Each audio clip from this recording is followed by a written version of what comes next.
Bonjour à tous, on part sur l'hippodrome de Chantilly ce lundi pour une nouvelle émission Quintet Flash et c'est un Quintet Plus qui va se disputer dans le prix Sagaro. C'est un handicap réservé aux chevaux âgés de 4 ans et plus, c'est la longue distance de 2700 mètres, c'est la PSF, donc il va falloir évidemment faire preuve de beaucoup de tenue dans cette épreuve. On va avoir aussi affaire à des spécialistes de la surface, on peut déjà détacher je pense des bases assez solides. On voit tout ça avec mon analyse.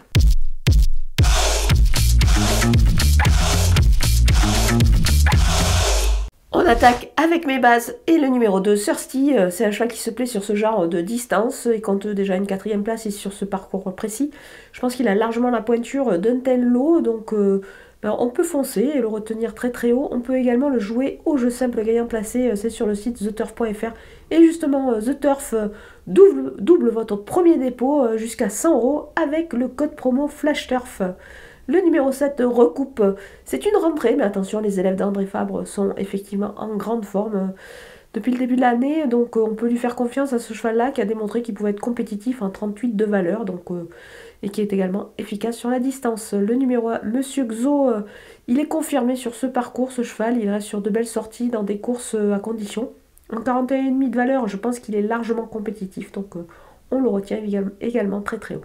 Les opposants avec le numéro 13, Capani, pas très heureux le 16 février dernier, il a tardé à avoir franchement l'ouverture, puis a bien fini. Il a échoué de très peu pour la victoire.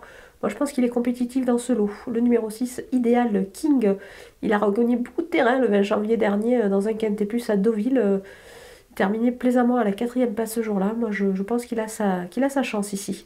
Le numéro 12, Namasté, il sait tout faire et s'adapte à tout, ce cheval. Il a de la distance dans les jambes et en 34,5 de valeur, il est capable de réaliser une belle performance. Le numéro 11, Local Whisky, confirmé sur cette surface, il a déjà gagné sur ce parcours également. Alors il a été pénalisé de 2,5 kg sur sa récente victoire, mais attention, il peut profiter de sa forme ici pour se distinguer. Mon coup de poker, c'est le numéro 5, French Kiss, 4e du prix de l'élevage. Ici, elle va effectuer sa rentrée et découvre le stable, mais je pense qu'elle a assez de moyens et de qualité pour pouvoir le faire. Donc évidemment, on va la retenir assez haut. Les outsiders avec le numéro 9, Centurin, il retrouve le handicap en 37 de valeur. C'est pas mal, c'est un cheval qui a déjà gagné sur ce parcours. Il vient d'effectuer une rentrée dans une classe 2, donc moi je vous conseille de le surveiller quand même. Le numéro 3, Blues Rock, il a sa chance ici, plus pour une place, parce que je pense qu'il a beaucoup moins de marge désormais à cette valeur. Le numéro 15, Le Oyo, il a beaucoup de tenue, c'est la ligne avec Local Whisky et Capani, donc attention à lui. Le numéro 14, Nerocas, 4e pour ses débuts sur une telle distance, je pense qu'il est compétitif en 32,5 de valeur, on le verra plus pour une place évidemment. Le numéro 4, Dojo, il a beaucoup de tenue, il a certes un petit peu coincé après des succès, donc désormais il a moins de marge, mais attention, il ne faut pas le négliger ici, même pour sa rentrée.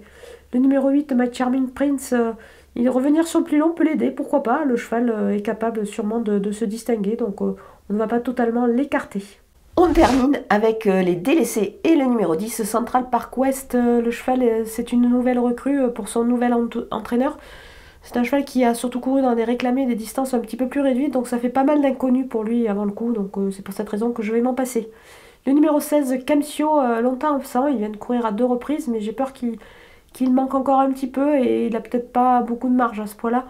Donc voilà, je vais l'écarter. On a passé en revue tous les partants de ce Quintet Plus cantilien. Je vous laisse avec ma sélection et mes conseils de jeu.